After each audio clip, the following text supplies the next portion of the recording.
Alors bonjour, merci, bienvenue à notre marche en forêt de Verrières. Donc nous sommes très heureux de vous accueillir pour cette balade commentée qui est en plein cœur de la forêt de Verrières.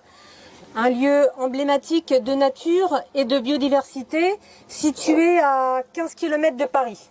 C'est le bonheur absolu d'accéder à un endroit comme ça et on comprend la mobilisation qu'il y a pour défendre, améliorer, protéger du mieux possible un emplacement comme celui-là. Je voulais ajouter une chose importante qui m'inquiète beaucoup dans la période actuelle, c'est l'utilisation. Alors utiliser le bois, ça s'est toujours fait dans les forêts françaises.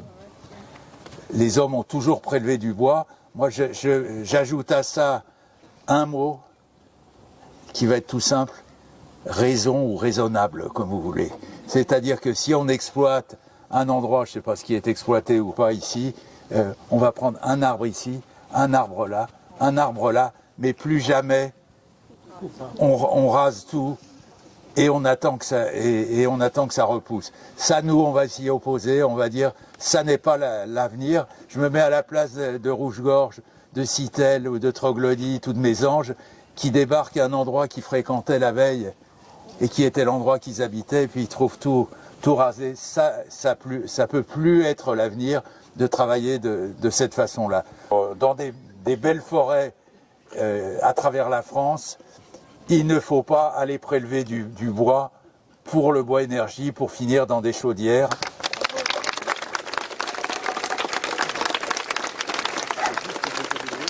Si la forêt est un bien commun, la gestion des forêts publiques échappe aux citoyens.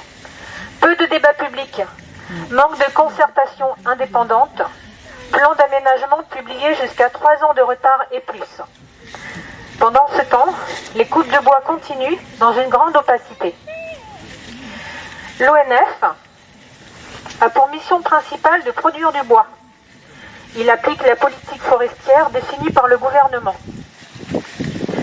Nos forêts urbaines, très fréquentées, ont une fonction sociale prioritaire. Mais aujourd'hui, les besoins d'adaptation de la forêt augmentent avec le réchauffement climatique, qui compromet leur contribution économique, écologique et climatique. Oui, vous pouvez signer cette pétition parce qu'elle demande d'ailleurs des moyens supplémentaires pour l'Office national des forêts. Et puis par ailleurs, elle protège les forêts et on est tous ici amoureux des forêts. Je voulais juste dire que l'Office national des forêts s'efforce en Île-de-France de dialoguer. Si je suis là aussi aujourd'hui devant vous, tout seul ou légèrement accompagné, mais c'est pas des gardes du corps, c'est parce que j'accepte, moi, le dialogue. Oui. Je veux, et nous devons, les forestiers de l'ONF doivent désormais en Île-de-France parler, écouter, entendre nos concitoyens, entendre ce que vous avez à dire, le ressenti que vous avez sur les coupes rases de châtaigniers ou autres, le ravage des forêts, enfin voilà. Moi je suis prêt à vous écouter, vous entendre, vous expliquer. Je suis pas là pour vous convaincre, vous pouvez vous penser ce que vous voulez, mais moi je suis là pour vous expliquer, vous donner l'information vraie. Je ne suis pas là pour faire du baratinage ou de la langue de bois, je suis là pour vous parler, vous entendre, vous écouter. Déjà un grand merci à toutes et tous pour être venus.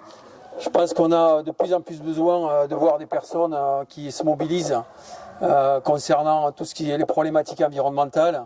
Le rôle de l'ONF, c'était clairement, il y avait une vocation économique, mais elle n'a jamais été aussi forte qu'aujourd'hui. On leur demande de sortir du bois parce que l'ONF, en fait, on les finance de moins en moins, ils ont de moins en moins de fric, et en fait, ils sont obligés de faire du fric avec le bois dans les forêts pour se payer, d'accord ? Ils avaient un rôle à l'époque pédagogique, ce rôle-là, il est en train de s'effondrer, alors que c'est aujourd'hui qu'on a de plus en plus besoin d'avoir des personnes comme eux qui prennent les enfants en forêt et qui les reconnectent à la nature. Et si le gouvernement démissionne de sa politique qui doit être d'assurer un avenir pour les citoyens, c'est à nous de le faire. C'est notre devoir en tant que parents, en tant que grands-parents et en tant que citoyens, tout simplement. Donc aujourd'hui, c'est clair que les discours politiques s'effondrent. Eh bien en fait, heureusement qu'il y a les associations. Je suis ravi et je tire mon chapeau au collectif Bois de Verrières, à toutes ces associations, Forêt d'Île-de-France et compagnie, à l'association Canopée, à Greenpeace, Sea Shepherd, tout ce que vous voulez, parce qu'en fait, c'est grâce à ces associations-là que les choses tiennent encore, quoi.